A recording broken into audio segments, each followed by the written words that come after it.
Good afternoon.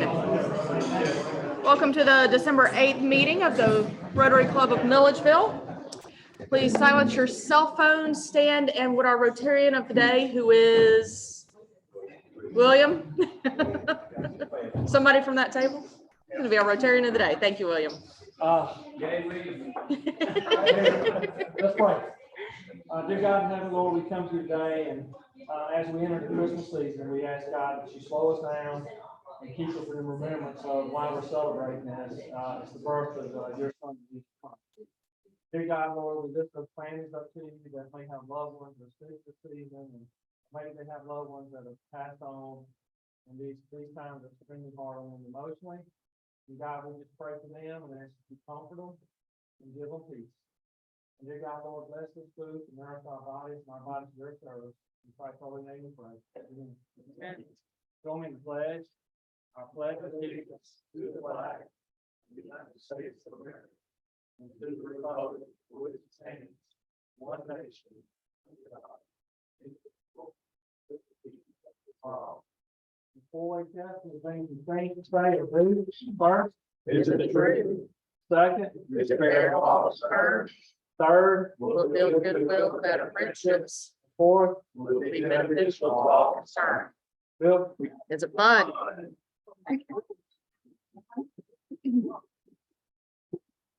Thank you for turning the volume down, Kristen, so we could actually hear the prayer instead of the woman talking.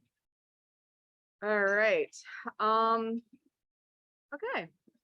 Sorry, I forgot my normal cheat sheet today, so I'm a little discombobulated. You'd think it would be just by rote memory at this point, but it's not. Let's see, what are we starting with? A raffle and guess. Looks like Greg is standing and ready to go. Let's go. Let's do it, buddy. We don't have any guests today, unless I miss somebody. Oh, yeah. We've got our guest speaker who will be introduced shortly. Okay. Yeah. All right, so I'm going to have Tamara draw a ticket here.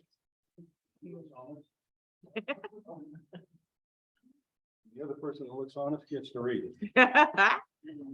All right. Last three digits are 917. 917. Oh, yay, Mr. Cummins. Come up here and pick a card. We're looking for the Queen of Hearts. And we've got the 10 of clubs, and they're $10 for playing. Donate that, we appreciate it. Well, thank All you. right, thank you. What are we up to now, Greg? Do you know off the top of your head? It's over $350 now. Oh, man. Y'all better be buying your tickets. All right. William, do we have any prayer requests? Yeah, let's remember, I don't, Bobby may not know him, but David McMillan was a longtime member of our club, and his wife passed away last week, so let's keep their family in our prayers. That's David McMillan. He was past president, he actually, while I'm here, because he didn't want to do the Rotary auction, so I work under him, so therefore. He got Say that's how everybody feels about an auction. That's why we sell the raffle tickets. All right. Any community announcements? I know Brody has one. No, go ahead. I know a lot of you guys know the bank that the First National and the Sun Trust, but I wanted to let y'all know that coming from the two guys that own the building, they much rather prefer to sell that to a local group or group of investors. So I just want to let y'all know that's available. The former Sun Trust is next to Taco Bell and 441 Up on the hill. Yeah. Yeah. I'm doing my second annual Operation Santa Hall, and it's for the Animal Rescue Foundation. So we're actually collecting donations for them. We bring them on dog food, cat food. People can have exactly what they want. Come get with me and I'll give you a list, but we're doing that all with.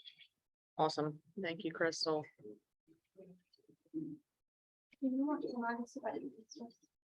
Yes. Yes.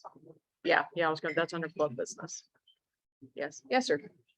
So tonight at 7 o'clock, the Junior College Cadet League Club will be performing. So it's a free concert at the Goldstein Center. So you're all invited.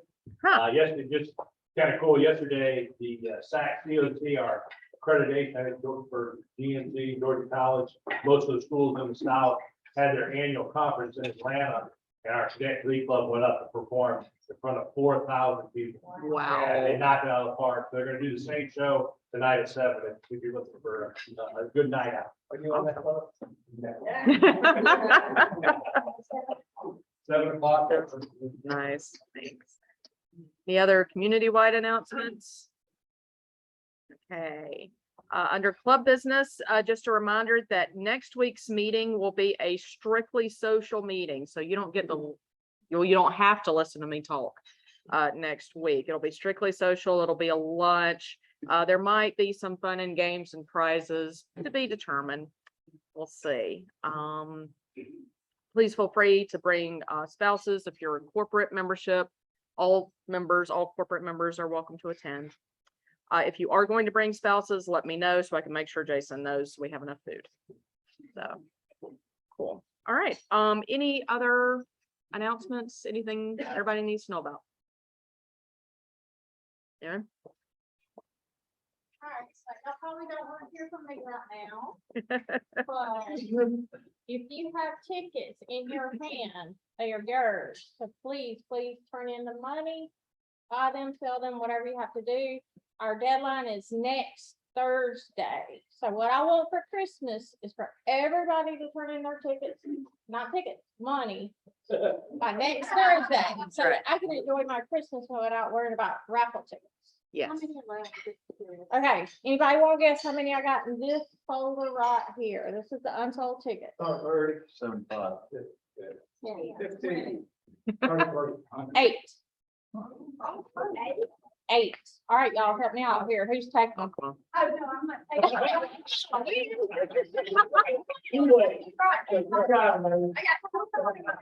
You got 21. I need at least. Williams got your back. He's got already bought some today. And then need about 9 to get to her 40. So these two ladies are Wow. called Paris Fellows because they are going to sell 40 tickets. They're both new members, so anybody can sell these tickets. That's right. I got 8. I'll take one. Thank you. Anybody else?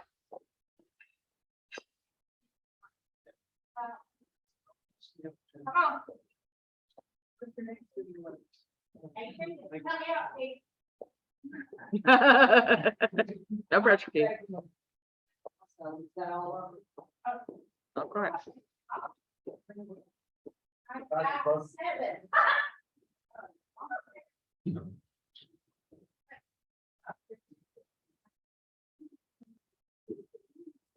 All right, so let's do it. Step up. Get done. Right. Turn your money in by when? Next Wednesday, Thursday. If you do that, you don't have to hear me talk and ruin the Christmas party. So. Yeah. Next Thursday, all money in.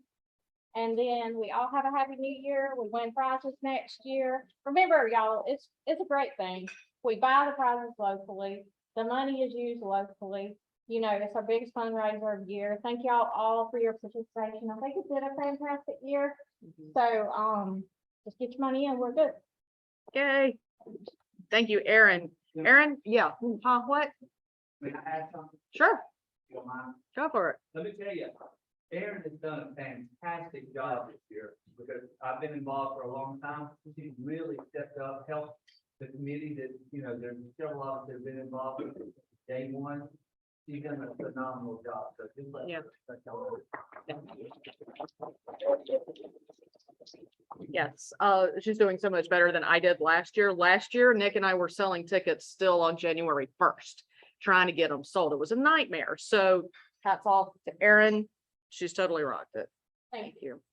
So, all right, huh? We're good. Yeah. Yeah, you gotta sell the tickets. I mean, come on, you gotta get 4 of them anyway, because I mean, otherwise you're gonna get charged for 4 tickets regardless. So sell the tickets. So, all right, anything else? All right, Tamara, are you introducing today? Fantastic.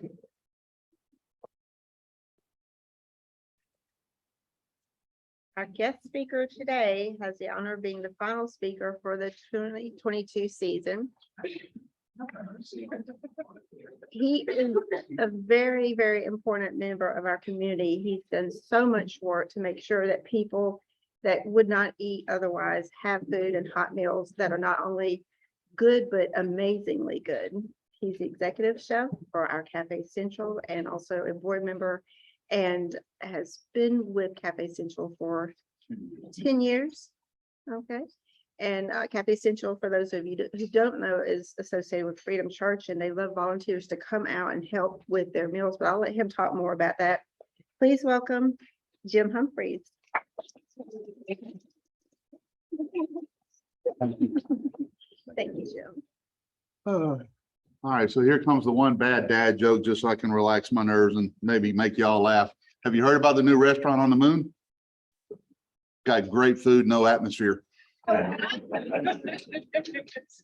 So is there anybody in this room that actually is not familiar with Cafe Central? No, okay, well, that way I can narrow that down real quick. Just for folks who may or may not know, as a refresher, we started in 2009 at Church Central. Our director, Ann Bowen, kept going to our head pastor, Jeff Simmons, and saying there's 12 guys who are up underneath the bridge down there that are homeless. We should do a soup kitchen. And Jeff kept looking there going, you sure should.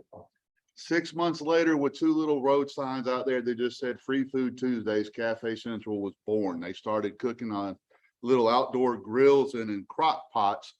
If they were lucky, they saw 20 people the first week. I think by the end of the first month, they tell me they were up to about 100 people going through there. Long story short, they had to move out of the building that they were using. Freedom was very nice and opened up their doors and said, come to us. And that's where we've been since. I did join them about 10 years ago. I was working here locally for another gentleman who had a couple of restaurants, was trying to get those out. And I was riding my bicycle, and I'll give you a hint. 22 miles an hour bicycle, water puddle that has mud in it does not equal real well for your knee and your back. So I turned around and went over to Cafe Central, in all honesty, to begin with, just to see, could I stand on a concrete floor and go back to doing what I love doing? I've been running restaurants for 20 plus years through there. If you count the last 10 years, it puts me at 30. God, I should retire going through there. However, what do we do? Why do we do? Number wise, people, first off, I'll tell you this. Most people think a chef, all you do is you spend time in the kitchen cooking. You actually spend more time looking at numbers and doing paperwork than you do cooking, because you have to know all of that. So throw out a little bit of numbers. The most recent numbers you can get in Baldwin County are 2020 numbers through there. But if we look at Baldwin County itself, it has a 23.7% population that's living below the poverty line. Now, we go 23%, okay, maybe that's not too much. The national average is 12.8, so we're already double what it is just for the county. Now, if you actually shrink that down, however, and you look inside of the city of Milledgeville itself, it jumps up to 38.4%. Okay, now I will tell you this, a big chunk of that, because the government never bothered to start researching this till about 4 years ago, are college kids. 32% of every college in the US has children that don't have enough to eat. They turn around and they think when you pay to go to school and so forth, food's covered. That's never covered. That's an extra expense. And when you're 18 or 19 years old and you're out there on your own for your first time, you're trying to make it, and you're not going to go ask mom and dad for more money that they already don't have to send you through. So a lot of these kids aren't getting something to eat. However, if you've ever been downtown in Milledgeville, let's just be honest, we've seen our local homeless folks that are walking through there. My church currently has 6 of them that are living behind our fence. But you know, we see those folks, and that's part of the reason why we do what we do. Talking about numbers, I'm going to give you a little bit pre-pandemic and then pandemic, and then where we are kind of right now. Pre-pandemic, we averaged 21,000 meals a year. That's serving once a week, every Tuesday from 11 to 1, 48 weeks out of the year. March 17th, 2020, the world changed. Okay, we didn't shut. I was asked what I felt about doing with it. I've always wanted to take Cafe Central to a second day, because if you're hungry on Tuesday, you're hungry on Thursday. but it never really worked out. But in my head, what I wanted to do was basically rip off Chick-fil-A. I wanted to turn our parking lot into a gigantic drive-through. And that's exactly what we did. And so starting in March of 2020, we did that. And we were averaging probably 300 cars in the parking lot. And we went from doing an average of 500 meals every week up to doing 850. That being said, 21,000 meals a year before the pandemic. The last 2 years, we've averaged 33,000 meals each year. That also being said, the first year of the pandemic, money was great. Everybody came out of the woodwork, here you go, which was great because we made it last and we've still made it last. Over the last 6 or 7 months, that's something totally different. And well, how many of you remember putting $3 and something a gallon worth of gas in your car? So that brings me to two other phrases I kind of want to tell you about and why some of what we do is important. The Obama administration, and I don't like politics, but I have to give them credit. They came up with these two. They came up with two lovely phrases. A food desert, which is anybody who lives within a 5-mile area that doesn't have access to fresh food. And they're not talking potato chips or anything. They're talking like actual fresh fruit, meat, and so forth. Well, with the way Baldwin County is set up, we'll never be a food desert because everything is up and down North Columbia, and you have a grocery store within 2.5 miles of each other. The second one, and by our numbers, is where we usually come in, and that's people who are food insecure. And what that means through there is you have to make a choice at some time during the month. Do I want to put gas in the car? Do I want to pay a bill, or do I want to eat? And that's where it normally falls into. And so the community has been great, and I appreciate everything that, because I've seen a lot of your faces and bringing donations, and I really appreciate that. We were also getting a lot of help from an organization called the Middle Georgia Food Bank, which is out of Macon. They have a 24 county catchment area that they were serving. And part of what they did, and this was absolutely wonderful, is every other week they were bringing an 18-wheeler full of 6,000 pounds of food to Freedom's parking lot, dropping it off, and then we were giving it out. And along with us, Northridge also was doing it, and I always mispronounce it, the PC Collins Center in Hardwick, they were doing it. So in rough estimate, we had to pay 19 cents a pound for food, which they brought that up there for free. So if you figure 6,000 pounds of food, I can't do the math, but that's a whole lot of money. They called us last week, and they have decided as a corporate entity that Baldwin County and all the surrounding counties that they serve no longer need that food. They claim that they have reached a satisfactory level that where individuals who are food insecure can go to our local food pantries and survive off of that, and it will meet the numbers. I'm not going to go into anything. I'm just telling you the information that they've told us.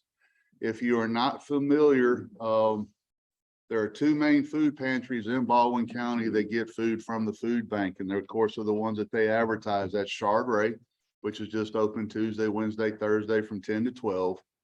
New Beginnings Outreach, which is a new church apparently in Baldwin County, is apparently also setting one up, but they're going to be open 1 hour a day. And I can't find out what 1 hour a day that actually is. I know there are a couple of other food banks that are in Milledgeville, but going back to it, if I tell you that we got 38% living below the poverty line, that still ain't gonna help. Now, I'm a cook at heart. I love cooking, and I don't like to stand up here and beg for money. But I just want to hear again, be honest with you as a community and as leaders in the community so that you'll know, because you may not be aware of these things. A 50-pound bag of potatoes cost me $19 because I get it at a heck of a deal.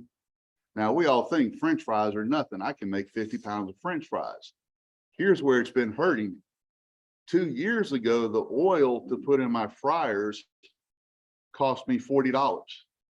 It now costs me $225 to get that same amount of oil just to fry a 50-pound bag of French fries. Needless to say, we haven't done French fries in 2 years because I can't afford it. We do fried chicken. Our clientele, I've been told I have the best fried chicken in Milledgeville. I don't know. That's just what my clientele tells me through there. But here again, we were doing that once a quarter. because people loved it. I was paying 49 cents a pound for leg quarters. Those are now 99 cents a pound. But here again, now you have to throw in another 200 something dollars for oil. Just in all honesty, realistically, even during the pandemic, I was spending $1.25 a plate. Because I'm not that good, but I can control cost. So you were talking roughly about $700 a week to do 800 something trays. I'm doing 350 plates a week now, and it's costing me $1,000. And it's not that we've really changed anything. It's just, we've all seen it, because when we go to the grocery stores, we understand it. The prices have just gone up, and let's be honest, they're not going to go down anytime soon through there. However, that being said, we're not going to change what we do. Every Tuesday, with the exception of the last 2 weeks out of the year, and Thanksgiving week and 4th of July, we're open through there. Now, I could sit here and tell you, hey, give me money, and that'd be nice. But I'll also tell you this. On average, if you go out to eat for lunch, how much do you spend? And you don't have to answer, but you kind of know in your head. All right. If you guys would be willing to come and eat with me on a Tuesday, I'll just put it this way. $5 will feed one person, because most people eat 2 plates of food, because we do it like a buffet, eat what you want. Most people are going to spend $20 at lunch. So if you were to come in and eat with me and give me that $20, you fed you and 3 other people.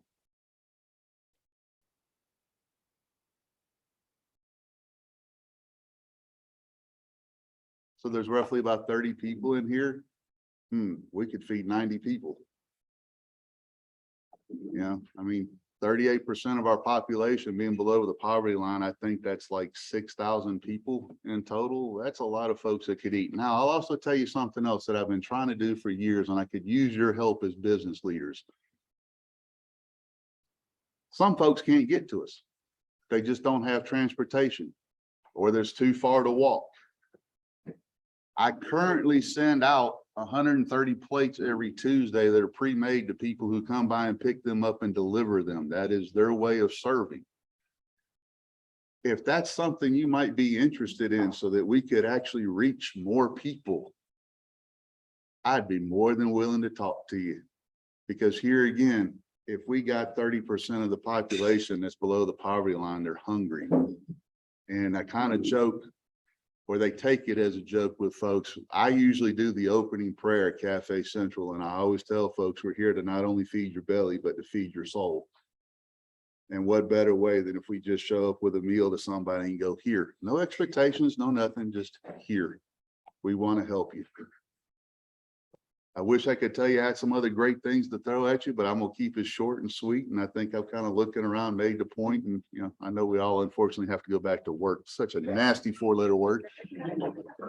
But I thank you. And if there's any questions, I'd love to answer them. Yes, sir. What are the top 3, 4, 5 food items that you need? Oh.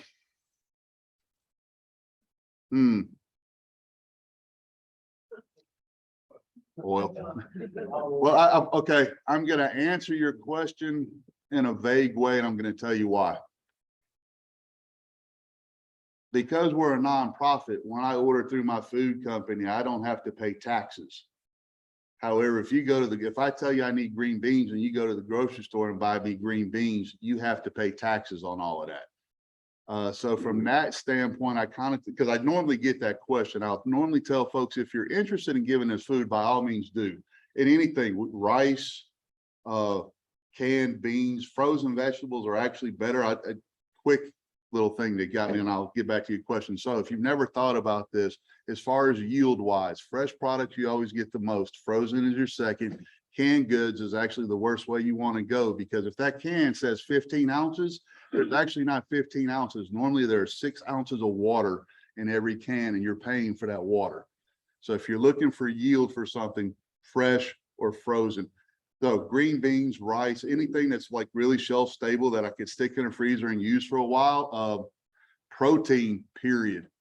I mean, it's getting better, but my food guy for the last 2 years was calling me every month going, okay, there's a turkey shortage this month. They're expecting in 2 months there's going to be a pork shortage, chickens, we talk all day about the way that market works and how screwy it is, but yeah, those would be some of the items. Oil, if you want to do oil, it takes 4 35-pound jugs for me to fill up my 2 fryers.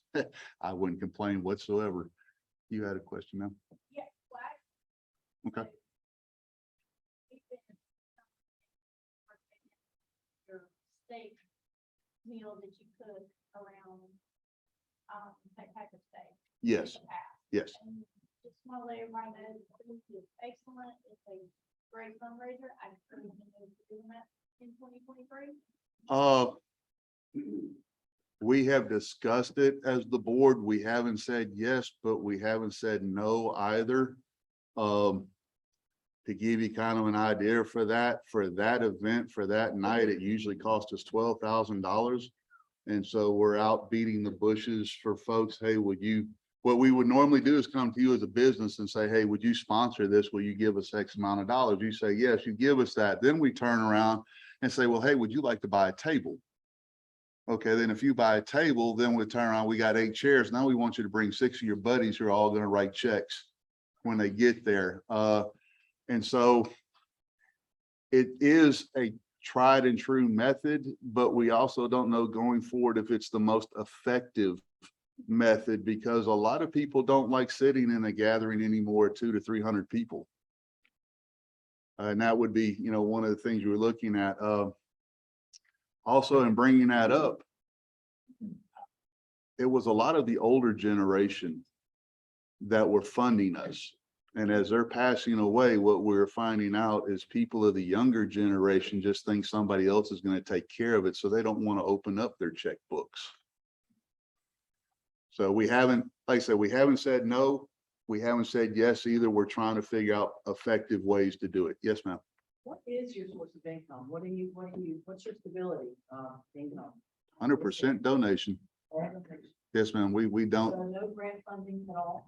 We get grant. Okay, you bring up grants. Yes, we do. We'll get grants for equipment. Like last year, we were very fortunate enough to get a $13,000 grant so we could turn around and buy a new dishwasher, because the one we were using was on its last leg, was a health code violation, which we do have a health permit. And they were always very nice to us. But yeah, we get grants for equipment. There are no grants that we can find that will actually help us with day-to-day operations. Yes, we are. We haven't, at this point, we haven't as far as for day-to-day operations. You can name equipment, they'll write you a grant sometimes. But if you say, hey, I need $2,000 so I can operate to buy food for the next 2 months.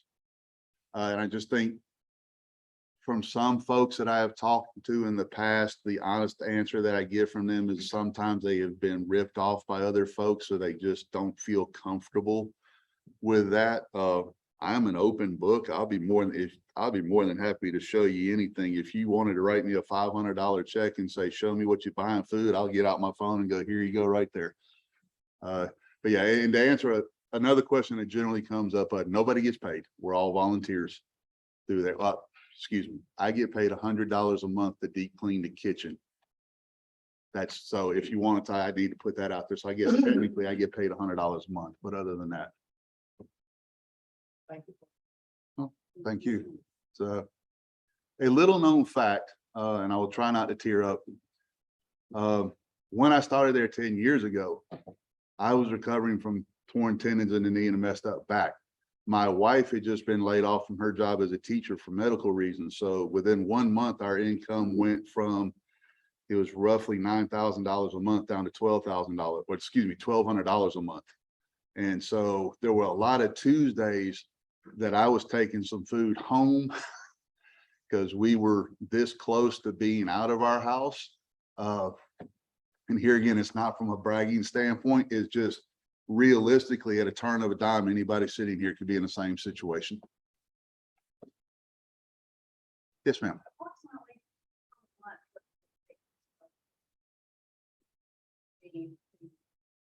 At our current rate,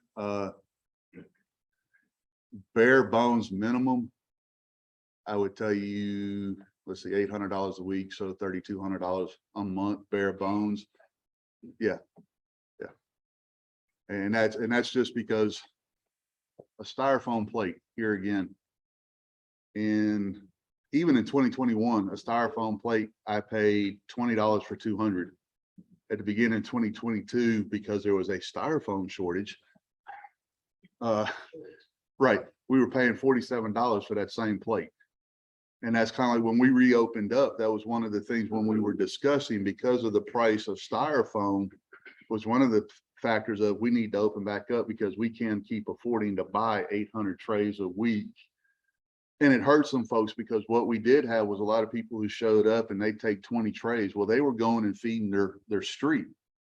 And some folks were like, are you sure? And so I actually got with some of these folks and went and I talked to people. Yeah, they're actually feeding people in their street. Well, when we reopened up, we decided because we couldn't afford to, you can come in and sit down and eat, but I can't give you trays to take home. Now, the difference being is there's a deacon from Flag Chapel.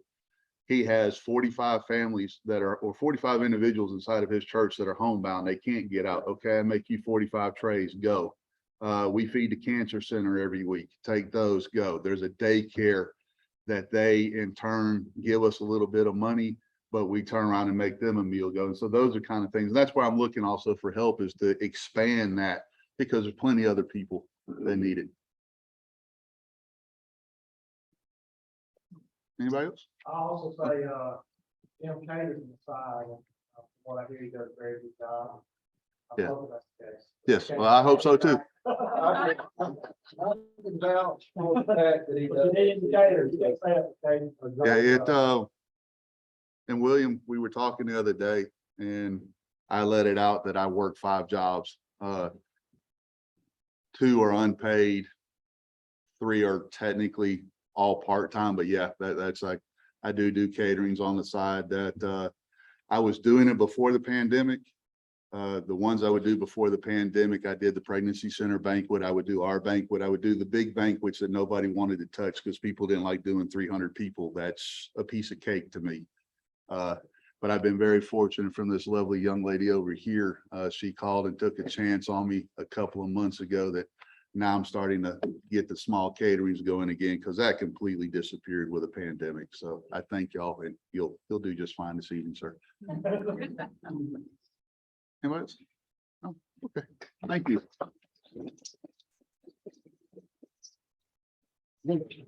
Very much. I want to show our appreciation to you and what you do. We're gonna donate books to the library. We're gonna choose one of the beautiful handmade pens made by our own Greg Lloyd. Autograph the book and we will.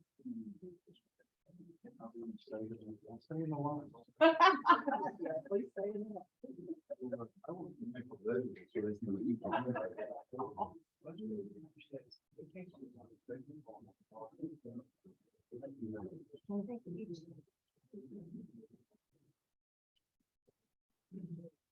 All right, if you've got some free time tonight, go to GMC and see the Glee Club. Wish I'd known about that a little earlier. It's a little very exciting. And keep David McMillan and his family in your prayers, and buy a bank building if you're shopping for real estate during the holidays. Fantastic. If there's no other announcements, we'll adjourn and we'll see you for the party next week.